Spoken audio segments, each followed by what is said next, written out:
अथ श्री शंकराचार्य कृत श्रीमद् भगवद गीता भाष्य प्रस्तावना। अव्यक्त से अर्थात माया से श्री नारायण सर्वथा अतीत अर्थात अस्पृष्ट हैं। संपूर्ण ब्रह्मांड प्रकृति से उत्पन्न हुआ है। ये भूह भूवः आदि सब लोक और 7 द्वीपों वाली पृथ्वी ब्रह्मांड के अंतर्गत हैं। इस जगत को रचकर इसके पालन करने की इच्छा वाले उस भगवान ने पहले मरीचि आदि प्रजापतियों को रचकर उनको वेदोक्त प्रवृत्ति रूप धर्म अर्थात कर्म योग ग्रहण करवाया। फिर उनसे अलग सनक सनंदन आदि ऋषियों को उत्पन्न कर उनको ज्ञान और वैराग्य जिसके लक्षण हैं ऐसा निवृत्ति रूप धर्म अर्थात ज्ञान योग ग्रहण करवाया। वेदोक्त धर्म 2 प्रकार के हैं, एक प्रवृत्ति रूप और दूसरा निवृत्ति रूप, जो जगत की स्थिति का कारण तथा प्राणियों की उन्नति और मोक्ष का साक्षात हेतु हैं एवं कल्याणकामी ब्राह्मण आदि वर्ण आश्रम अवलंबियों द्वारा जिसका अनुष्ठान किया जाता है उसका नाम धर्म है। बहुत काल के बाद जब धर्मानुष्ठान करने वाले के अंतःकरण में कामनाओं का विकास होने से विवेक विज्ञान का ह्रास हो जाना ही जिसकी उत्पत्ति का कारण है, ऐसे अधर्म से धर्म दबने लगा।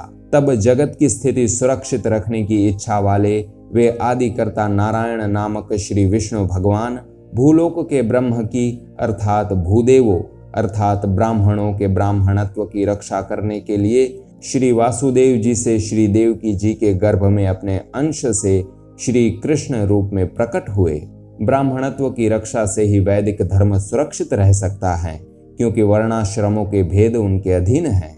ज्ञान ऐश्वर्य शक्ति बल वीर्य और तेज आदि से सदा संपन्न वे भगवान यद्यपि अज अविनाशी संपूर्ण भूतों के ईश्वर और नित्य शुद्ध बुद्ध मुक्त स्वभाव हैं, तो भी अपनी त्रिगुणात्मिका मूल प्रकृति वैष्णवी माया को वश में करके अपनी लीला से शरीरधारी की तरह उत्पन्न हुए से और लोगों पर अनुग्रह करते हुए से दिखाई देते हैं।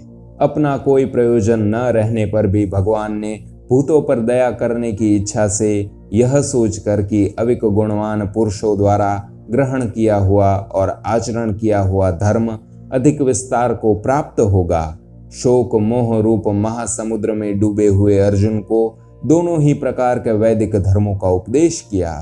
उक्त दोनों प्रकार के धर्मों को भगवान ने जैसे जैसे कहा था ठीक वैसे ही सर्वज्ञ भगवान वेद व्यास जी ने गीता नामक 700 श्लोकों के रूप में ग्रथित किया। ऐसा यह गीता शास्त्र संपूर्ण वेदार्थ का सार संग्रह रूप है और इसका अर्थ समझना अत्यंत कठिन है। यद्यपि उसका अर्थ प्रकट करने के लिए अनेक पुरुषों ने परिच्छेद पदार्थ वाक्यार्थ और आक्षेप समाधान पूर्वक उनकी विस्तृत व्याख्याएं की हैं, तो भी लौकिक मनुष्यों द्वारा उस गीता शास्त्र का अनेक प्रकार से परस्पर अत्यंत विरुद्ध अनेक अर्थ ग्रहण किए जाते देखकर उसका विवेक पूर्वक अर्थ निश्चित करने के लिए मैं संक्षेप से व्याख्या करूंगा। संक्षेप में इस गीता शास्त्र का प्रयोजन परम कल्याण अर्थात कारण सहित संसार की अत्यंत उपरति हो जाना है। वह परम कल्याण सर्व कर्म संन्यास पूर्वक आत्मज्ञान निष्ठा रूप धर्म से प्राप्त होता है।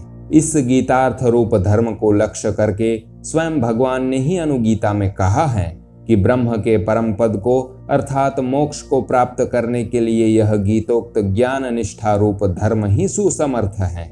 इसके सिवा वहां ऐसा भी कहा है कि जो न धर्मी न अधर्मी और न शुभाशुभी होता है तथा जो कुछ भी चिंतन न करता हुआ तुष्णि भाव से एक जगत आधार ब्रह्म में लीन हुआ रहता है वही उसको प्राप्त करता है। यह भी कहा है कि ज्ञान का लक्षण संन्यास है। यहाँ गीता शास्त्र में अंत में अर्जुन से कहा है कि सर्व धर्मों को छोड़कर एकमात्र मेरी शरण में आ जा। अभ्युदय अर्थात सांसारिक उन्नति ही जिसका फल है, ऐसा जो प्रवृत्ति रूप धर्म वर्ण और आश्रमों को लक्ष्य करके कहा गया है वह यद्यपि स्वर्ग आदि की प्राप्ति का ही साधन है, तो भी फल कामना छोड़कर ईश्वरार्पण बुद्धि से किया जाने पर अंतःकरण की शुद्धि कराने वाला होता है। शुद्धांतकरण पुरुषों को पहले ज्ञान निष्ठा की योग्यता प्राप्त कराकर फिर ज्ञानोत्पत्ति का कारण होने से वह प्रवृत्ति रूप धर्म कल्याण का भी हेतु होता है। इसी अर्थ को लक्ष्य में कर आगे कहेंगे कि कर्म को ब्रह्म में अर्पण कर योगी जन आसक्ति छोड़ आत्मशुद्धि के लिए कर्म करते हैं इत्यादि। परम कल्याण ही जिसका प्रयोजन है, ऐसे इन दो प्रकार के धर्मों को और लक्ष्य भूत वासुदेव नामक पर ब्रह्म रूप परमार्थ तत्व को विशेष रूप से अभिव्यक्त करने वाला यह गीता शास्त्र असाधारण प्रयोजन, संबंध और विषय वाला है। ऐसे इस गीता शास्त्र का अर्थ जान लेने पर समस्त पुरुषार्थों की सिद्धि होती है। अतएव इसकी व्याख्या करने के लिए मैं प्रयत्न करता हूँ।